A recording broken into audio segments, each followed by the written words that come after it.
Maybe it was that my grandmother was a latter-day Puritan, but when I was young, I feared the wrath of God.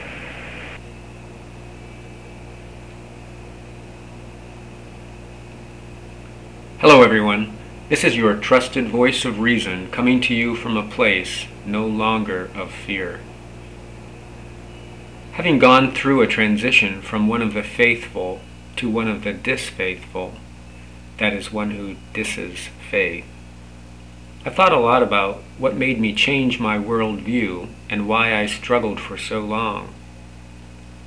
For me, faith and reason counterbalance each other.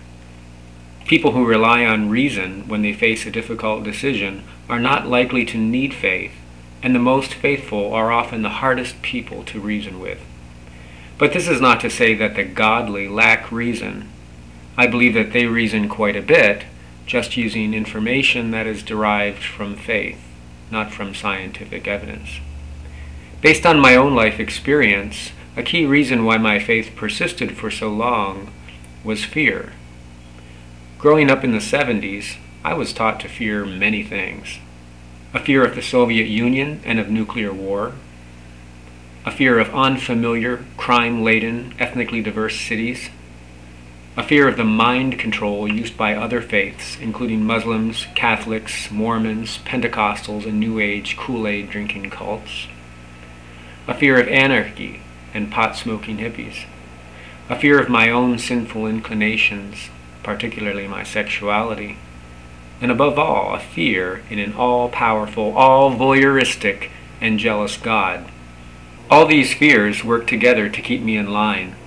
I feared to question God because to do so would invite anarchy and open the gateway to a new age path of self-destruction.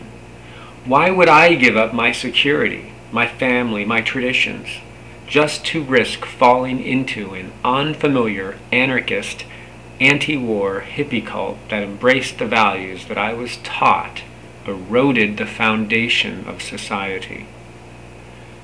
In retrospect, all I would have needed was a positive voice of reason in my life, but such persons are hard to come by for a rural child growing up in the mountains of Appalachia. A worldly person would have led me to see that reality was more complex than the simple, polarized view of it that had been pushed upon me. This polarization was a key source of my religion-induced fear. There existed good and bad, right and wrong, and a child of Puritans naturally fears what is bad and wrong.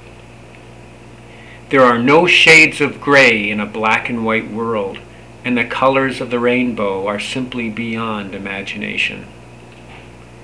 In my freshman year of college, I began to understand my childhood fear of gray after reading Bertrand Russell's classic essay, Why I Am Not a Christian. In it he argues that fear is the foundation of religion. This simple thought broke down the barrier to reason that had been constructed in my mind from fear. I leave you with these words of Bertrand Russell that helped change my life.